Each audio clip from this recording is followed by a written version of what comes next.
स्वयं करो 3.3 में क्रमिक समानुपात को डिटेल में जानेंगे।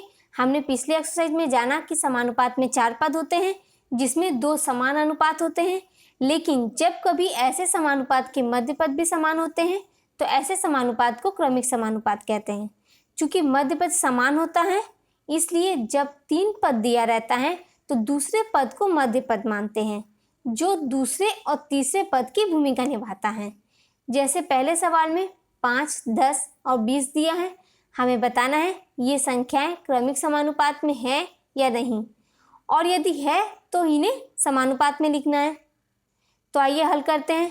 5 और 20 बाह्य पद है और 10 मध्य पद जो दूसरे और तीसरे पद की भूमिका निभाता है, इसलिए दूसरे और तीसरे पद की जगह 10 10 आ जाएगा।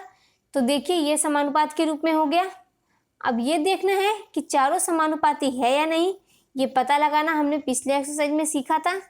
लिखेंगे पहला गुने चौथा बराबर दूसरा गुने तीसरा। वैल्यू रखकर गुना करने पर दोनों का गुणनफल बराबर है, अतः 5, 10 और 20 क्रमिक समानुपात में है, इसलिए समानुपात होगा 5:10 समानुपात 10:20। अगला सवाल को क्रमिक समानुपात के फॉर्मूले से हल करेंगे। पहला गुने तीसरा बराबर दूसरे का वर्ग। मान रखने पर दोनों साइड बराबर, मतलब दी गई संख्याएं क्रमिक समानुपात में है।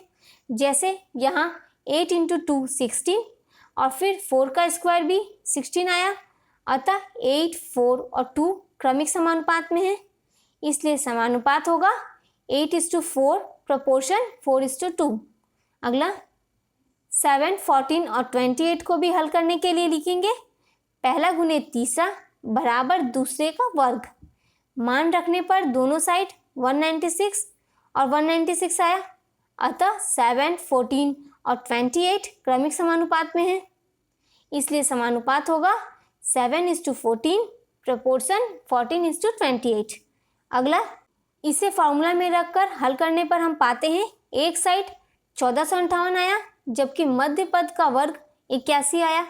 दोनों साइड बराबर नहीं है, अतः 81, 9 और 18 क्रमिक समानुपात में नहीं है।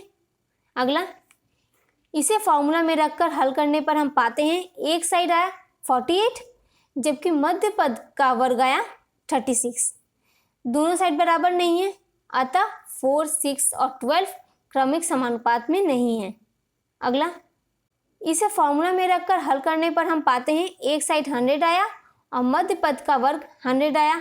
दोनों साइड बराबर है, अतः 4, 10 और 25 क्रमिक समानुपात में है, इसलिए समानुपात होगा 4:10 प्रोपोर्शन 10:25।